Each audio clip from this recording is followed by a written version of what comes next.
Today, I want to talk to you about my payday routine. So every time I get my salary and income at the end of the month, the first day of the new month, I'm really forcing myself to sit down and track all my financials. And that really starts by tracking all your income, subtract all your monthly expenses, and then obviously see how much you managed to save during the month. And then I'm also going to track my investments to really get a total net worth. So if somebody asks me, how much are you worth? I know exactly. And hopefully that number also grows over time. And I do that because I really believe if you can't measure it, you can't manage it. If you don't know how much you earn, how much you spend, you're just going to be lost somewhere. And so I think it's very important to track that. And how you do it, it's really up to you. Some people like to write it down. That's totally fine. I'm more of a digital person, so I like to do it online, to have it on my phone, on the go. I can see it wherever I am in the world. But even looking at digital versions, there are paid apps you can use. There are paid websites that help you connect your bank accounts to make tracking easier. But in that way, I'm probably a little bit more conservative, and I simply use a Google Sheet to track it manually. And the good thing about it, I can build it the way I want it. There are of course some super fancy Google Sheets, Excel sheets out there that you can purchase, and they look super nice and clean. But for myself, I actually found a free template online some time ago, and from there I actually tweaked it to my own liking.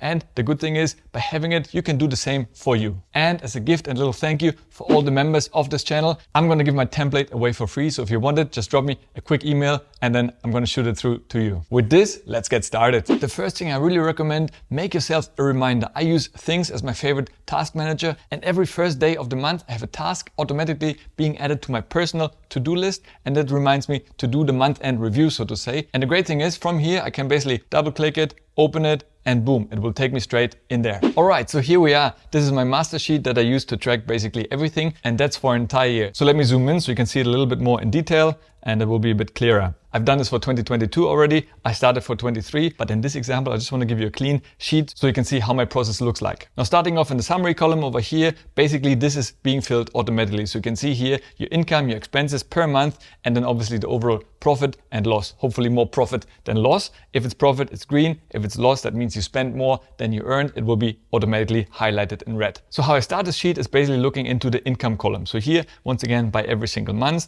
and then I would put my income. For some of you, it might be salary income. So you put your net income that you actually get into your bank account over here, or otherwise, of course, if you're a freelancer or if you own business, whatever is your net income for that month, I would suggest to put it over here. Then you can add any other income sources that you have. For me, it's YouTube. I would put it over here. Then of course, I have some affiliate income for anyone who uses my link in the description below, which I always appreciate. That would go over here as well.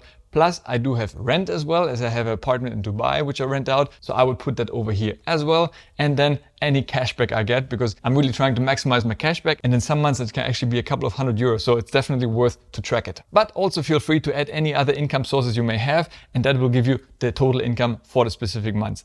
Then of course you want to go to your expenses. So you want to track your overall expenses. So in terms of eating out, I kind of dissected it because for a while that was actually my biggest expense. I really spent way too much, some months well over €1,000 just on eating out. So I really wanted to see where I'm spending it and to cut it down. So that's why I dissected it into breakfast, lunch and dinner. For most of you, just put here your total eating out number. And then I also put some more categories that I mostly use every single month. And then I know already what I have to put here. But of course, if you wish, you could remove any or add any more and then just track it every single month. So you can also see how they fluctuate, how they develop over time. Now you may ask me, Kai, how do I track all my spending? I spend so much with different cards. It's hard for me to track every single transaction. And I hear you, I get you. I feel the same, and I got the solution for you. And that's exactly why I love using Curve. So using my Curve card with the Curve app, I can have all my different debit and credit cards in one account, and whatever I choose to pay, I still pay with my Curve card. I get the 1% cash back, and on top of this, I get analytics on all different cards. So basically, as you can see here, I can see for every single month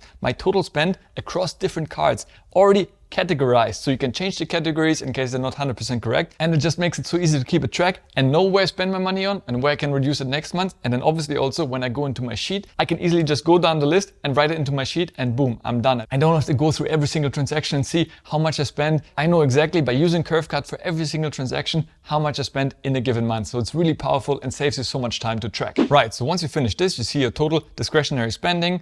Then you can also make some large purchases because most of the other expenses are smaller expenses expenses here and there. But for example, you bought a new sofa, you probably don't buy every single month, or a fancy new TV, that would go over here. And then you can keep a track of that also to see, how many times in a year you made those large purchases. And then if you scroll down, you have also your fixed expenses or subscriptions. And here you can really track, all the things that you have every single month. And that's really a good habit to do anyways, because sometimes you'll be surprised how many fixed expenses or subscriptions you had that you didn't even realize. So make sure you really track them. And my goal is to really look at it every single month and question, do I really need that subscription, or is it worthwhile to cancel? Even though some of them look very small, it's just 9, 10, 11, 12 euros, but those things add up over the course of a year, 2, 3, 5 years. So really make sure you question. If you need it, of course, go ahead. But it's a good reminder to question every single subscription that you have. And I'll really make sure I track those here. And with this, you have your total expenses over here. And that will obviously then give you your profit or loss for the month. Now, on top of this, as I said, I also want to track my net worth. So it's very important to track how much money you have invested in cash, etc. So that's why I do that over here as well.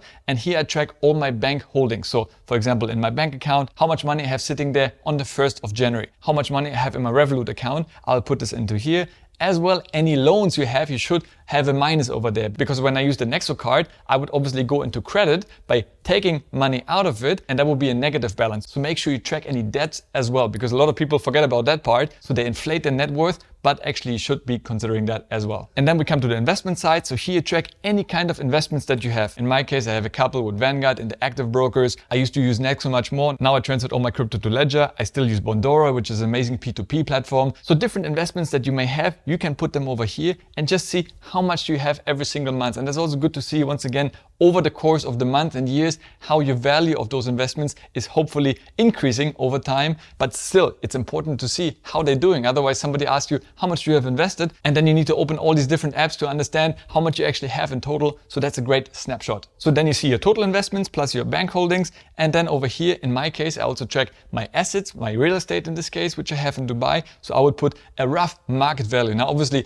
that does fluctuate a little bit every single time, but every once in a while, I just go on a real estate website in Dubai. I can see the same compound, how much apartments are selling there, and then I kind of approximate my value and put it over here. So it's not an exact science, but it's good enough to track and keep an overall net worth figure in mind. And then of course, any business equity you may have or stake in any other company, etc., you could track that over here. In my case right now, I don't have any, hopefully more to come in the future. And that in total adds up everything and will give you your net worth. So that's very important to know. What are you worth? Well, not literally, but at least financially. How much do you actually own? I think it's a very important number to know. It's not about bragging to others how much you're worth, and you shouldn't feel bad if that number is very low. But once again, if you don't measure it right now, your starting point, you never know how you're doing over time. Are you increasing your net worth? Are you decreasing it? If you don't know, you don't know, right? So it's important to understand your base, where you stand right now, and then see the trajectory over time. The same with weighing yourself. If you never weigh yourself, you cannot say that you lost weight because, hey, you didn't know how much you weighed in the first place. So I think it's very important and part of a monthly financial hygiene you should be doing. And then having completed those numbers, you will get a couple of graphs over here. You can see the development of your net worth. So hopefully, again, as I said, that number would be going up over time. And here a couple of more graphs, total discretionary spending over time, breakdown of your spending on what categories,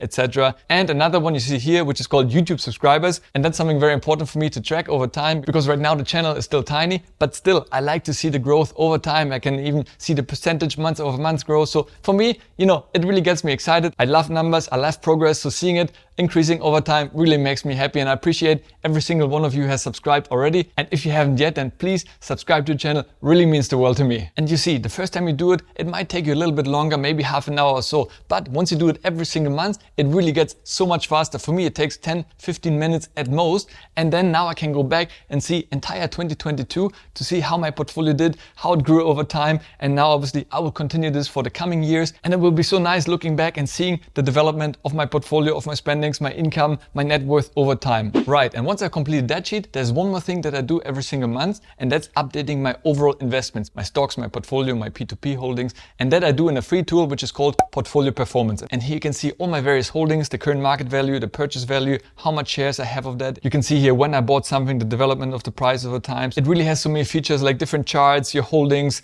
the performance breakdown, different calculations, etc. So really, such a powerful tool, you should definitely be checking out. In fact, I've done a whole tutorial about portfolio performance and you can check it out over here. Ladies and gentlemen, I hope you found this video useful. If you did, then please give it a like and let me know in the comments any tips or tricks that you use to track your finances. As always, stay healthy, get wealthy, and I'll see you in the next one. Ciao!